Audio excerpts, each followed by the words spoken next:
एक बार एक बिल्ली थी। वो बहुत ही चालाक और चौकस थी और उसकी इसी चालाकी और चौकसी को देखकर सारे चूहे भी सावधान हो गए थे। और अब चूहे बिल्ली के हाथ नहीं आ रहे थे।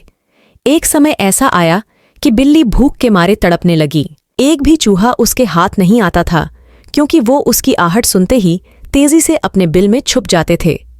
भूख से बचने के लिए बिल्ली योजना बनाने लगी। तभी उसके दिमाग में कुछ आया और वो एक टेबल पर उल्टी लेट गई। उसने सभी चूहों को यह सोचने पर मजबूर कर दिया कि वो मर चुकी है।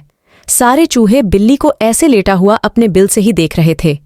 उन्हें पता था कि बिल्ली बहुत चालाक है, इसलिए उनमें से कोई भी चूहा अपने बिल से बाहर नहीं आया। लेकिन बिल्ली भी हार मानने वालों में से नहीं थी। वो बहुत देर तक उसी टेबल पर उल्टी लेटी रही। धीरे धीरे चूहों को लगने लगा कि बिल्ली मर चुकी है। वो जश्न मनाते हुए अपने बिल से निकलने लगे। चूहे जैसे ही बिल्ली की टेबल के पास पहुंचे, उसने उछलकर 2 चूहे पकड़ लिए। इस तरह बिल्ली ने इस बार तो अपने पेट को भर लिया, लेकिन चूहे अब और भी ज्यादा सतर्क हो गए।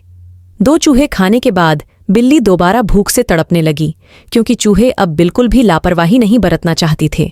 इस बार पेट भरने के लिए एक बार फिर बिल्ली को योजना बनानी थी, लेकिन इस बार छोटी योजना काम नहीं आने वाली थी। इसलिए बिल्ली ने अब खुद को पूरे आटे से ढक लिया।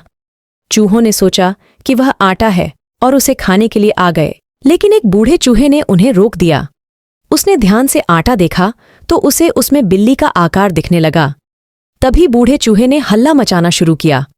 उसने कहा, सब अपने बिल में चले जाओ, यहां आटे में बिल्ली छुपी है।